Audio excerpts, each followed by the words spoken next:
شما بخیر دوستان ارجمند. آغاز سال 2026 را به همه شما مبارکباد میگوییم. بگذار در این سال در تمام ساحه‌های حیاتاً مهم جامعه مردم سربلند تاجیکستان با دستاوردهای نظررس نایل گردند.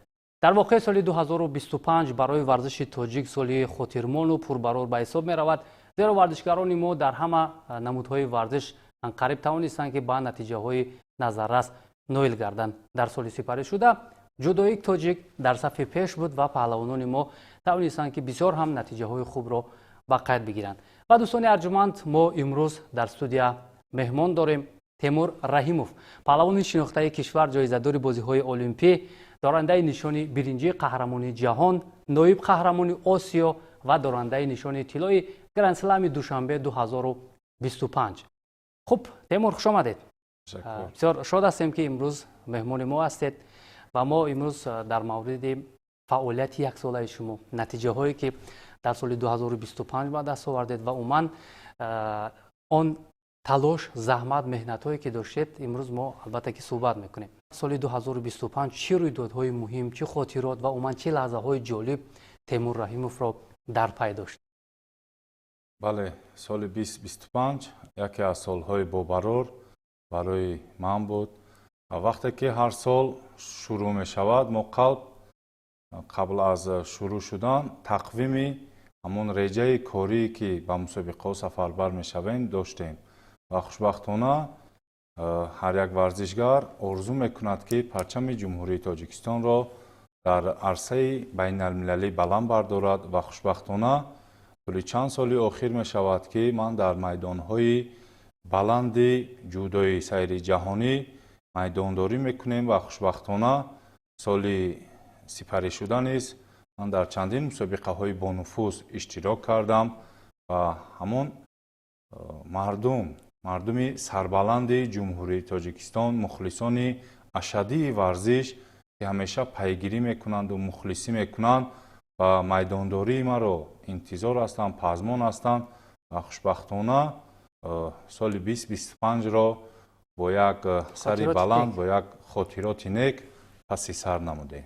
سلامت باشین. البته سال سپری شده یک مدت بعد از بازی‌های المپی پاریس شما در مسابقه‌های سطح جهانی بین المللی عموما شرکت نکردید و یک بار از چمپیونات آسیا شروع کردید که ببینید در اونجا هم توانستید تا به مرحله نهایی روید و در اونجا نشانی نقره رو به دست بیارید. خب در مورد همین موفقیت و عموما در مورد فاصله‌ای که بود و یک بار هم روی میدان آمدید، چی نظر دارید؟ و اولین مسابقه بعد از بازی‌های المپی به نهایت خیلی دشوار است، زیرا که قله بلندترین ورزش این بازی‌های المپی است.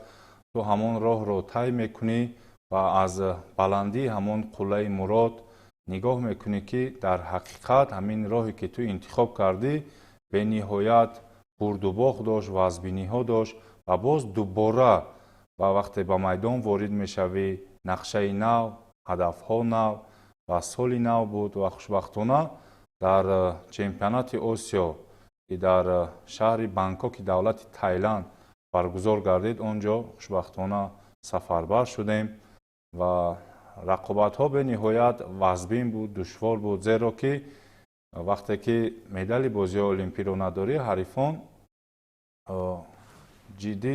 جدیتر مثال میشمارن، اما وقتی که تو جایزه‌دار بازی های المپی هستی و همه ورزشگران جدیتر بر مقابل تو آماده میشن. بله و خوشبختانه در همون جا من اشتراک نمودم.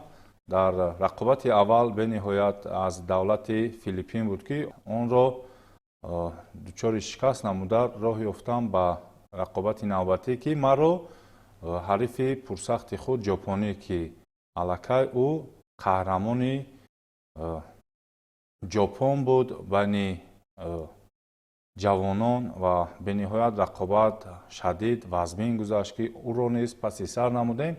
در رقابت نیم نهایی رقیب پرسخت خود مگامد عمر، بله، با او به نهایت رقابت شدت رفت و غالب من شدم و وقتی که به فینال راه برآمدم، با سه حریف پرسخت خود غالب آمدم.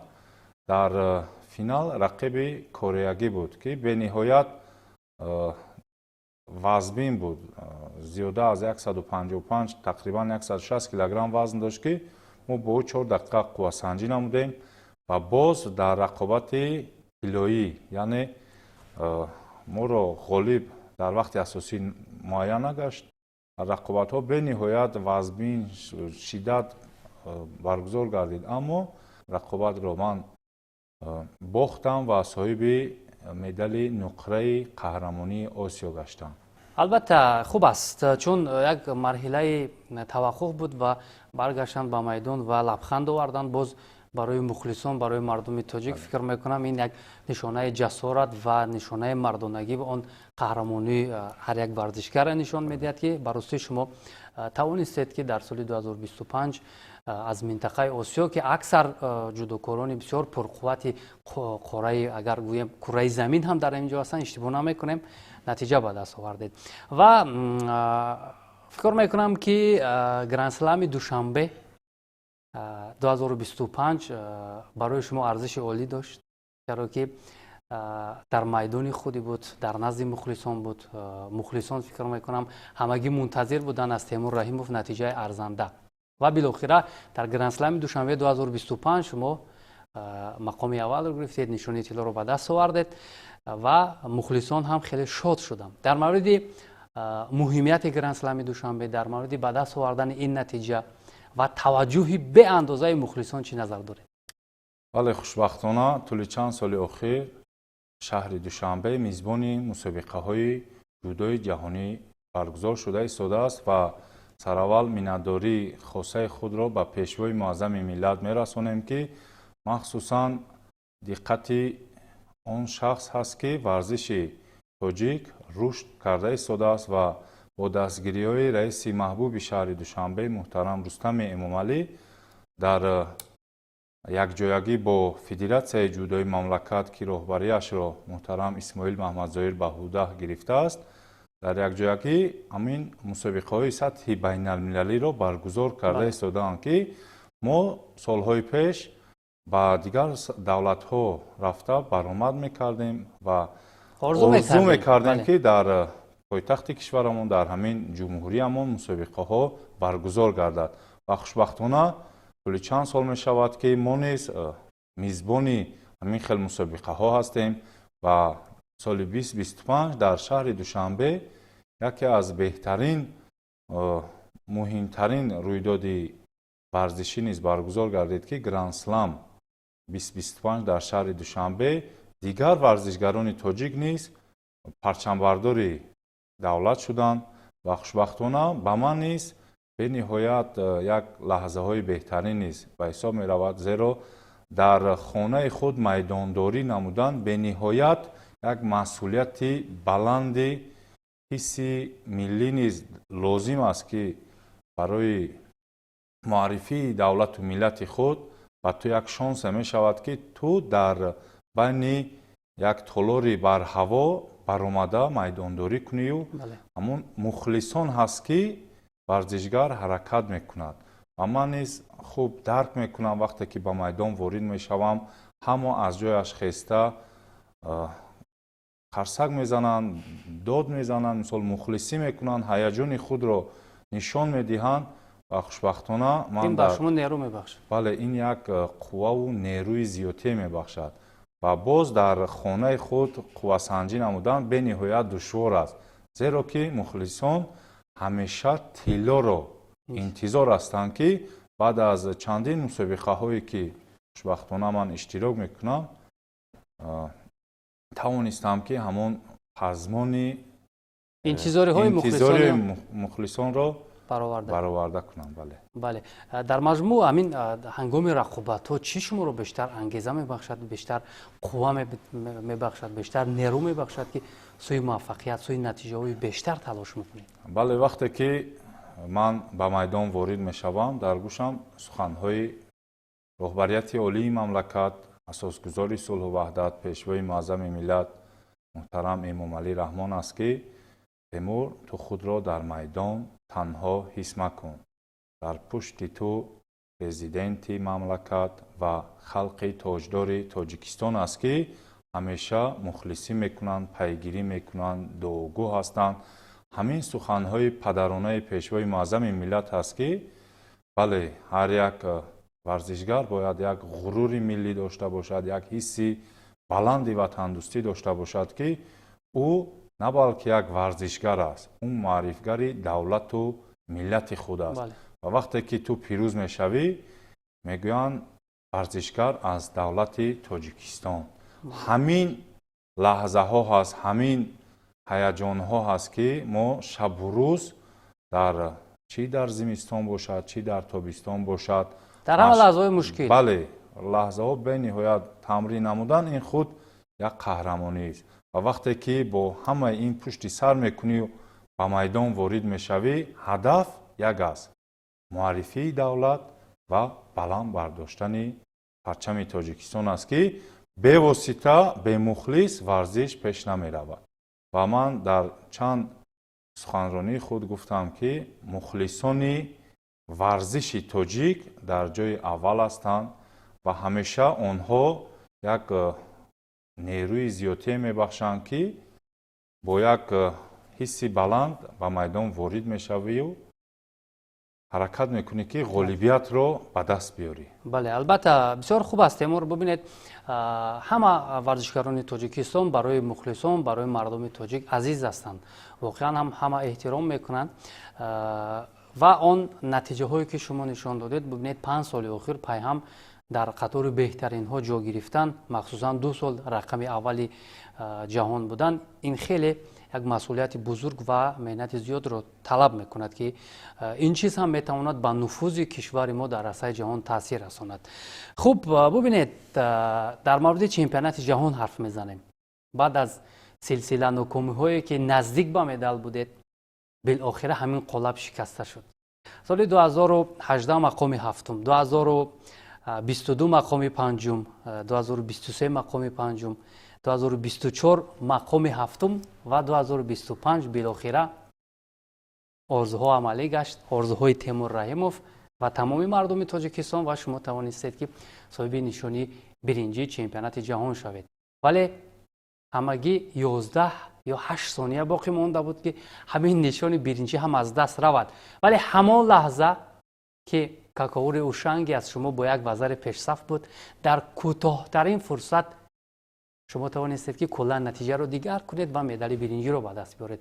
ҳамин лаҳзаро барои бинанда бигӯед, ки чӣ ба шумо нерӯ бахшид? бале, вақте ки баъд аз қаҳрамонии Осиё ва ғолибияти Гранд-слам мо бо мураббиам Суроб Абдураҳмонов як нақшае гирифтем, ки бояд аз қаҳрамонии ҷудои ҷаҳонӣ бояд медал ба даст биёрем. ва хушбахтона аз грандсламҳо, аз чемпионати Осиё, бозиҳои Осиё, бозиҳои олимпӣ, хушбахтона аз ҳамаи медалҳо буданд. бале, ва вақте ки танҳо медали ҷаҳон расида истода буд.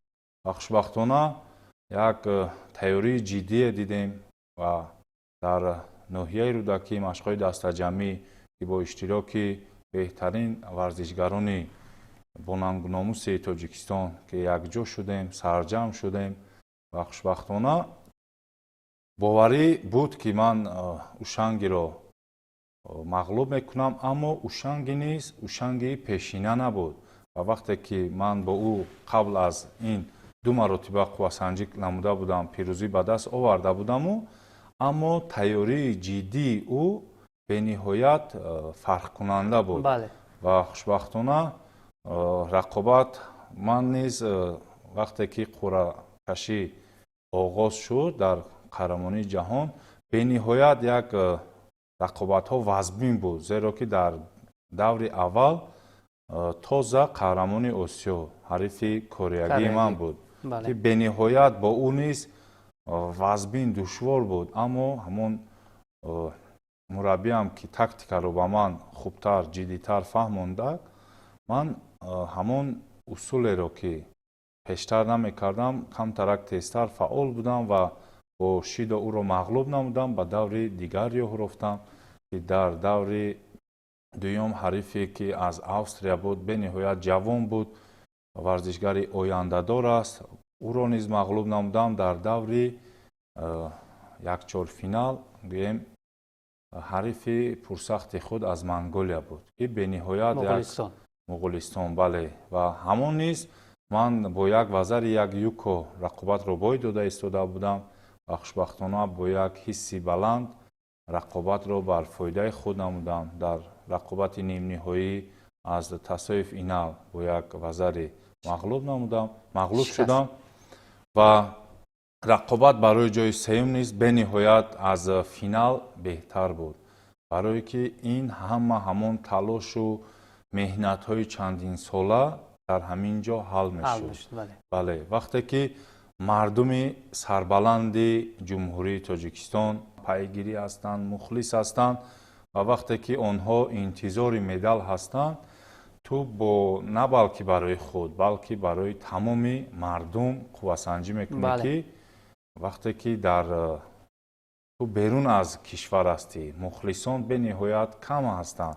Ва вақте ки дар як сафари кории ҷаноби олӣ дар ноҳияи Рӯдакӣ шуда буд ва гуфта буданд ки ҳамин ҳалуки берунаи бобогиро кам истифода мебарӣ.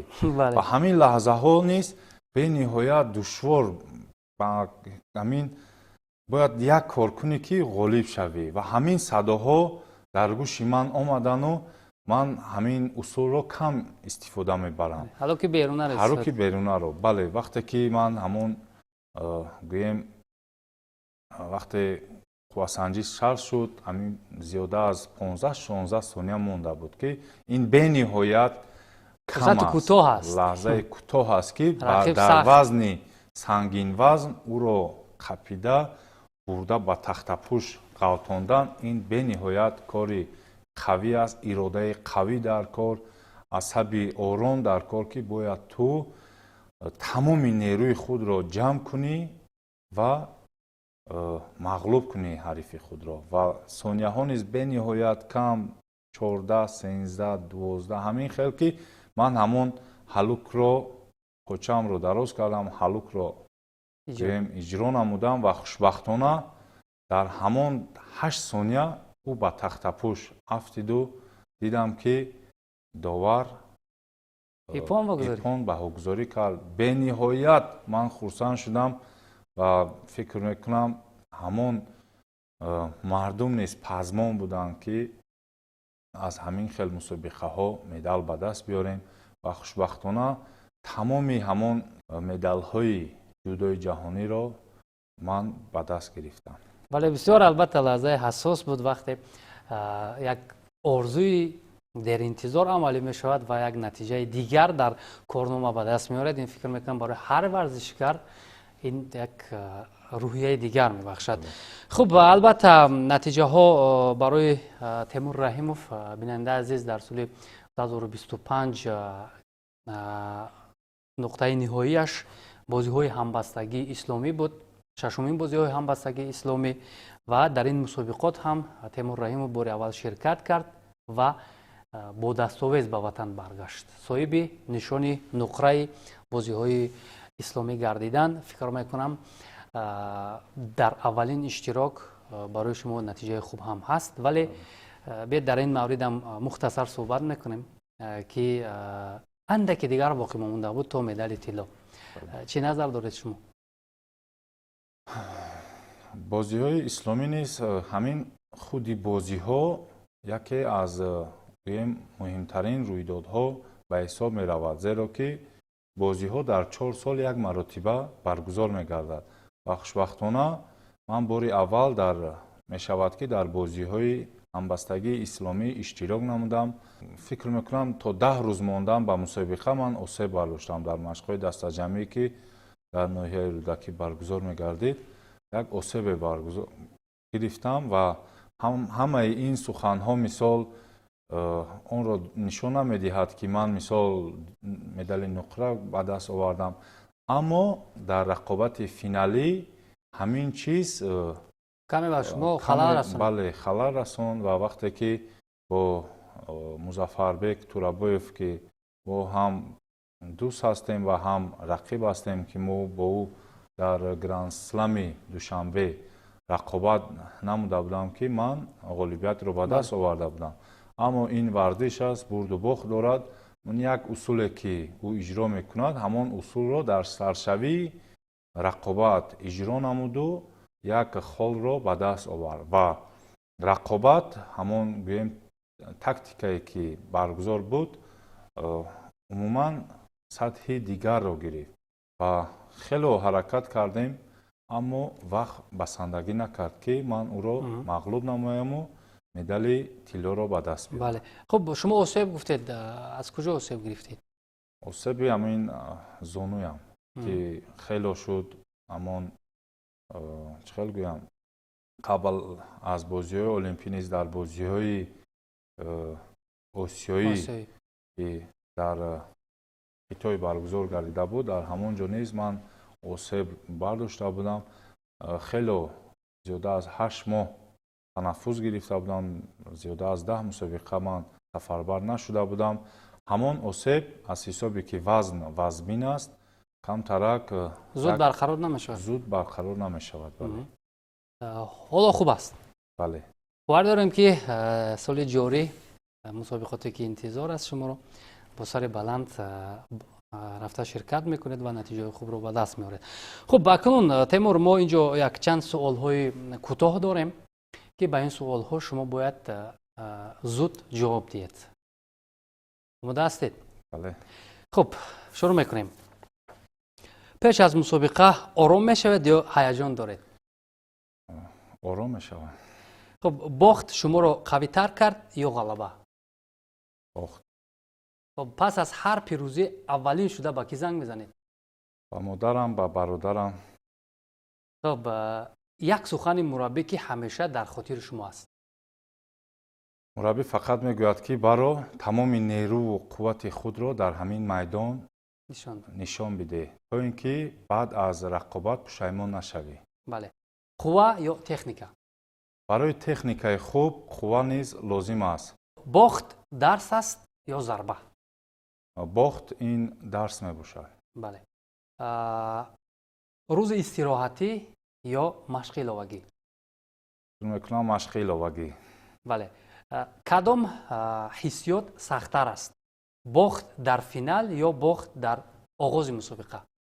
خوشبختانه 5 سال اخیر من رقابت را با پیروزی آغاز میکنم. همین رقابت فینالی گویم به نهایت دشوار است. دردآور است. بله. خب یک تکنیکای دوست داشته شما؟ اوچیماتا. غلبه به درد وجود دارد؟ هر یک غلبه در پشت خود ضربه ها دارد، وزبینی ها دارد، درد ها دارد، زخم ها دارد. همین خیلی غلبه رو به دست آوردن نمی شود. توصیه شما به نورسان؟ به نورسان گفتنی هم که هیچگاه تسلیم نشوید. خب جودوکاری دوست داشته شما؟ هدرینر. خوراک دوست داشته شما؟ آشی تاجیکی. سلامت باشید.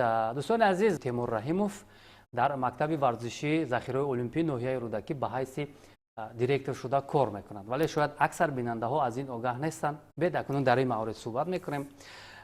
در سال اول کار فعالیت در مؤسسه چگونه است؟ نتیجه ها چگونه به دست آوردن؟ دست پروران تا کجا توانستند خود را در مسابقات سطحی داخلی و بین المللی نشان بدهند؟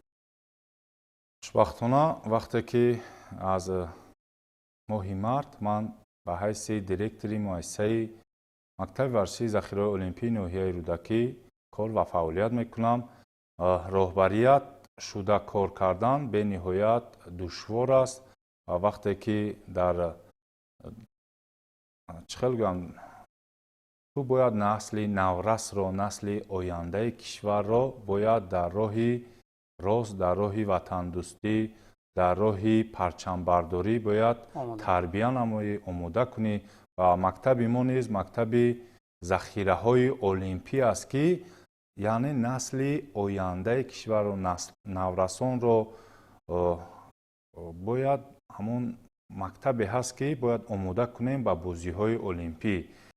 نسل نورسان ва ҷавонон дар тамоми мусобиқаҳои минтақавӣ ва мусобиқаҳои ҷумҳуриявӣ дар чемпионатҳо дар мусобиқаҳои байналмилалӣ ҳаракат карданд ки шаъну шарафи миллатро баланд бардоранд, обрӯи ноҳияро дар ҷумҳурӣ ва обрӯи ҷумҳуриро берун аз кишвар баланд бардоранд ва хушбахтона ҳамагӣ 224 медал ба даст оварданд ва хушбахтона 68таи онҳо тилло буд ки аз мусобиқаҳои сатҳи байналмилалӣ 3 тилло, 3 нуқра ва 3 биринҷиро ба даст оварданд ки дар фикр мекунам дар аввали дар саршавии ин кор бениҳоят як натиҷаи хуб аст ва ҳаракат мекунем ки боз шогирдонро дар роҳи ватандӯстӣ, дар роҳи парчамбардорӣ тарбия намоем то ин ки обрӯи миллатро баланд бардоранд, зеро ки онҳо насли ояндаи кишвар ҳастанд. Мактаби олимпӣ аст, яъне намудҳои олимпӣ аст, намудҳои ғайриолимпӣ ба мо нест. Аз намуди ҷудо, бокс, бадминтон, волейбол, гандбол, футбол ва ғайраҳо кор ва фаъолият мекунанд ки мо дар давоми сол омӯзгоронро ба курсҳои тахмили ихтисос ва курсҳои ки дар ҷумҳурӣ бо кумитаи кор бо ҷавонон ва варзиши назди ҳукумати ҷумҳурии Тоҷикистон дар якҷоягӣ мо кор мекунем. Онҳоро сафарбар намудем ки то ин ки ҳамон дараҷаи таҷрибаи даркориро бояд биомӯзанд ва ба насли ояндаи кишвар бояд ҳамон нозукиҳои варзишро биомӯзанд. Вақте ки мо чандин шогирдонро, чандин дастпарваронро омода намудем ки ба чемпионати Тоҷикистон роҳ ёфтанд ва хушбахтона низ ғолиб ва ҷоизадор гаштанд ки аксарияти онҳоро ба дастаи мунтахаби Тоҷикистон даъват намуданд. Бале, аз кадом намуд? аз намуди ҷудо, бокс, гандбол ва футбол низ. Хуб, тавре огаҳӣ дорем, соли сипарашуда соли 2025 бори аввал дар ноҳияи рӯдакӣ мусобиқаи ҷумҳуриявӣ оид ба ҷудо миёни наврасон баргузор гардид ки дар ин миён ҳам албатта саҳми шумо буд дар мавриди ташкилотчигӣ, дар мавриди роҳандозӣ кардани ҳамин иқдом. Акнун соли 2026 ҳамин гуна чорабиниҳо, ҳамин гуна иқдомҳо боз рӯи даст гирифта мешавад? Бале, вақте ки соли гузашта мо бахшида ба ҷашни ваҳдати миллӣ, яке аз муҳимтарин ҷашнҳои сиёсӣ ба шумор меравад, ҳамон иқдом гирифтем ки дар ҷашни бузург як мусобиқаи сатҳи ҷумҳуриявиро дар ноҳияи овозадори рӯдакӣ ки ноҳияи паҳлавонпарвар низ мешуморанд, дар он ҷо бо ҷалби варзишгарони наврас ки сину солашон 2012 ва 13 ки бениҳоят аз ҳама муҳимтарин ҳамон лаҳзаҳо аст ки бояд қадам ба қадам, зина ба зина бояд боло раванд ва мо низ бо дар якҷоягӣ бо мақомоти иҷроияи ҳокимияти давлатии ноҳияи рӯдакӣ ва кумитаи кор бо ҷавонон ва варзиши назди ҳукумати ҷумҳурии Тоҷикистон як мусобиқаи ҷумҳуриявӣ баргузор гардид ки зиёда аз 200 нафар насли наврас ба ин мусобиқа омада иштирок намуданд ва бисёри онҳо аз ноҳияҳои дурдаст, аз вилоятҳо буданд ки рақобатҳо бениҳоят шиддат буд ва хушбахтона варзишгарони муассисаи давлатӣ мактаби варзишии захираҳои олимпӣ бо гирифтани 3 медали тилло ва 1 медали нуқра дар байни 8 вазн дастави гӯем агар мақоми аввалро ишғол намуданд ки ин боз барои рӯҳияи насли наврас як қувваву нерӯ зиёдие мебахшад ки бениҳоят бо қадрдониҳои пуливу моливу диплому медалу таваҷҷӯҳ бениҳоят дар сатҳи олӣ буд ва хушбахтона ман низ бо боварии комил гуфта метавонам ки ин як саршавии кори мо буд و زینه به زینه ما مسابقه های همین خیل مسابقه ها رو می توانیم در سطح بین المللی نیز برگزار کردیم و خوشبختانه در سال 2026 نیز ما در همین جشن بزرگ، جشن مهم یعنی وحدت ملی همین خیل مسابقه رو باز در نظر داریم که فکر میکنم از بیرونی از کشورهای همسایه کشور رو نیز دعوت کنیم تا که نسل نورس، نسل آینده کشور با یک حسی بلند وطنداری رقابت ها رو پس سر کنند که محض همین سین و سال هست که باید ما توجه رو زیادتر کنیم که آنها می توانند در مسابقه های بعدی در المپیاده های 2032 36 خوب آمادگی بینند و پرچم برداری ملت باشند و فکر میکنم که سال 2025 خیلی که گذشت با سری بلند با یک نتیجه های خوب با لحظه های خاطرماند پس سر نمودیم و ما حرکت میکنیم که در سال 2026 در مسابقه های سطح داخلی و بین المللی اشتراک کنیم و صاحب مدال های زرین شویم. سلامت باشین. تشکر بار دیگر برای اشتراکتان.